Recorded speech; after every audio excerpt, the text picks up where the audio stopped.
आइए भक्तों, आज सुनते हैं चैत्र नवरात्रि में श्री दुर्गा नवरात्रि व्रत कथा। 9 दिन जरूर सुने। इस कथा का पाठ सभी 9 देवियों की मिलेगी कृपा और होगी हर मनोकामना पूर्ण।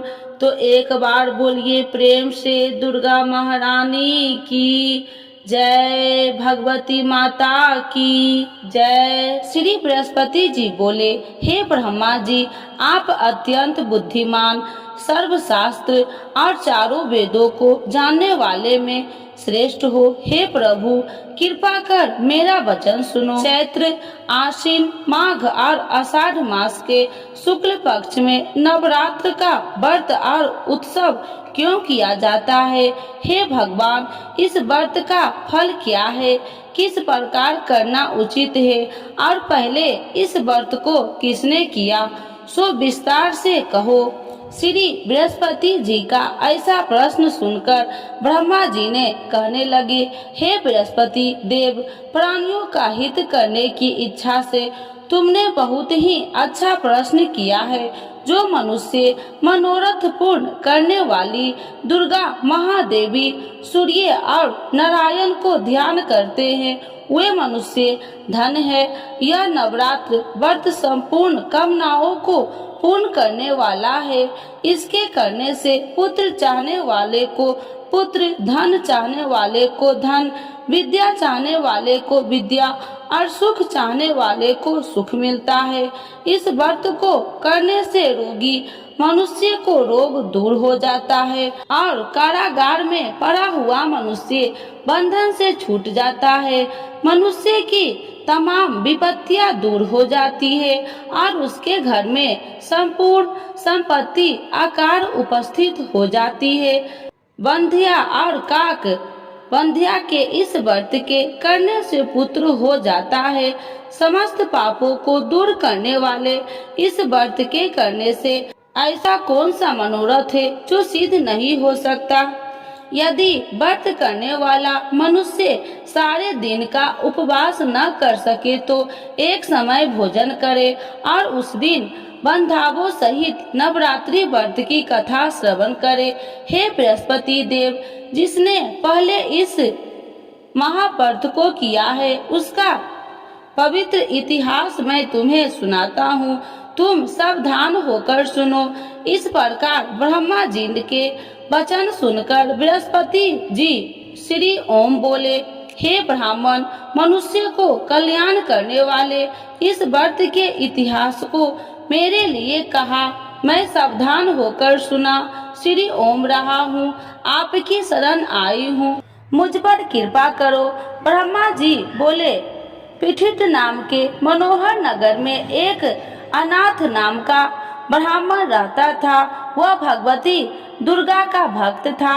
उसके संपूर्ण सद्गुणों से युक्त मानो ब्रह्मा की सबसे पहली रचना हो ऐसी अर्थात नाम वाली सुमित नाम की एक अत्यंत सुंदर कन्या पैदा हुई। वह कन्या सुमित अपने घर के बालकपन में अपनी सहेलिया के साथ कीड़ा करती हुई इस प्रकार बढ़ने लगी जैसे शुक्ल पक्ष में चंद्रमा की कला बढ़ती है। उसका पिता प्रतिदिन दुर्गा की पूजा और होम किया करता था। उस समय वह भी नियम से वहां उपस्थित होती थी। एक दिन वह सुमित अपनी सखियों के साथ खेलने लग गई और भगवती के पूजन में उपस्थित नहीं हुई। इसके पिता को पुत्री की ऐसी असावधानियां देखकर क्रोध आया और पुत्री से कहने लगे कि हे दुष्ट पुत्री, आज प्रातः से तुमने भगवती की पूजा नहीं किया। इस प्रकार मैं किसी कुष्ठी और जय माता दी दरिद्र मनुष्य के साथ तेरा विवाह करूंगा। इस प्रकार कुपित पिता के वचन सुनकर सुमित को बड़ा दुख हुआ और पिता से कहने लगे कि हे पिताजी, मैं आपकी कन्या हूँ, मैं आपके सब तरह से अधीन हूँ। जैसे आपकी इच्छा हो मेरा विवाह कर सकते हो। होगा वही जो मेरे भाग्य में लिखा है। मेरा तो इस पर पूर्ण विश्वास है।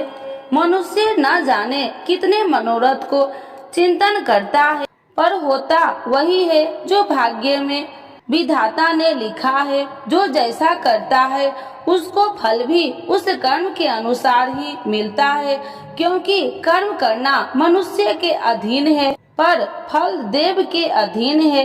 जैसे अग्नि में पड़े हुए तीन दी उसको अधिक प्रतिदीप्त कर सकते हैं, उसी तरह अपनी कन्या के ऐसे निर्भरता से कहे हुए वचन सुनकर उस ब्राह्मण को अधिक क्रोध आया।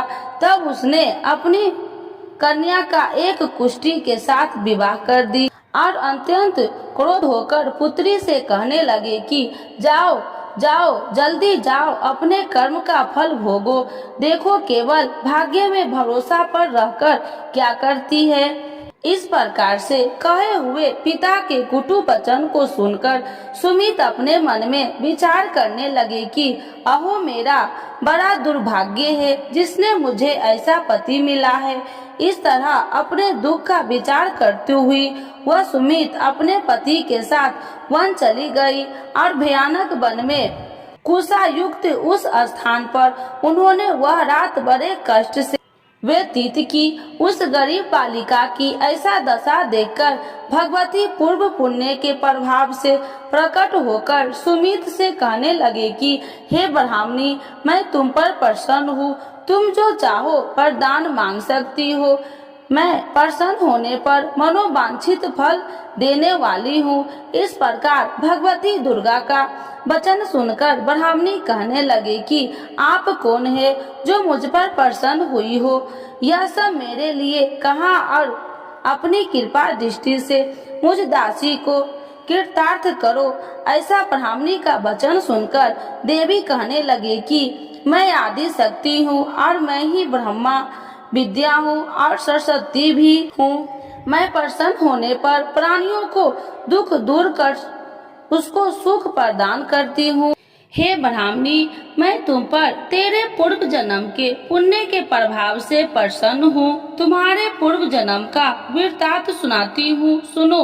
तुम पूर्व जन्म में निषाद भील की स्त्री थी और अति पतिव्रता थी। एक दिन तेरे पति निषाद ने चोरी की। चोरी करने के कारण तुम दोनों को सिपाहियों ने पकड़ लिया और ले जाकर जेल खाने में कैद कर दिया।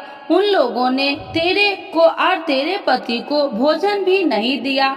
इस प्रकार नवरात्र के दिनों में तुमने न तो कुछ खाया और न जल ही पिया, इसीलिए 9 दिन तक नवरात्र का व्रत हो गया। हे ब्राह्मणी, उन 9 दिनों में जो व्रत हुआ उस व्रत के प्रभाव से प्रसन्न होकर तुम्हें मनोवांछित वस्तु दे रही हूँ। तुम्हारी जो इच्छा हो सो मांगो। इस प्रकार दुर्गा के कहे वचन सुनकर ब्राह्मणी बोली, अगर आप मुझ पर प्रसन्न है तो हे दुर्गे, आपको प्रणाम करती हूँ। कृपा करके मेरे पति को कोढ़ को दूर करो। देवी कहने लगे कि उन दिनों में जो तुमने व्रत किया था उस व्रत के एक दिन का पुण्य अपने पति को कोढ़ दूर करने के लिए अर्पण करो। मेरे प्रभाव से तेरा पति कोढ़ी से रहित और सोने का समान शरीर वाला हो जाएगा। ब्रह्मा जी बोले। इस प्रकार देवी का वचन सुनकर वह ब्राह्मणी बहुत प्रसन्न हुई और पति को निरोग करने की इच्छा से ठीक है ऐसी बोली। तब एक उसके पति का शरीर भगवती दुर्गा की कृपा से कुष्ठहीन होकर अति कांति युक्त हो गया, जिसकी कांति के सामने चंद्रमा की कांति भी क्षीण हो जाती है। वह ब्राह्मणी पति की मनोहर देह को देखकर देवी को अति पराक्रमी वाली समझकर स्तुति करने लगी। हे दुर्गे, आप दुर्गत को दूर करने वाली, तीनों जगत को सनातप हरने वाली, समस्त दुखों को दूर करने वाली, रोगी मनुष्य को निरोग करने वाली, प्रसन्न होने पर मनोवांछित वस्तु को देने वाली और दुष्ट मनुष्य को नाश करने वाली हो। तुम ही सारे जगत की माता और पिता हो। हे अम्बे, मुझ अपराध रहित अबला की मेरे पिता ने कुष्ठ के साथ विवाह कर मुझे घर से निकाल दिया। उसकी निकाली हुई मैं पृथ्वी पर घूमने लगी। आपने ही मेरा इस आपत्ति रूपी समुद्र से उद्धार किया है। हे देवी, आपको प्रणाम करती हूँ, मुझ दिन की रक्षा करो। ब्रह्मा जी बोले कि हे बृहस्पति, इसी प्रकार उस सुमित ने मन से देवी की बहुत स्तुति की। उससे की हुई स्तुति सुनकर देवी को बहुत संतोष हुआ और ब्राह्मणी से कहने लगी कि हे ब्राह्मणी, तुम्हारे उद्याल नाम का एक अति बुद्धिमान, धनवान, कार्तिवान और जितेंद्रिय पुत्र शीघ्र ही होगा।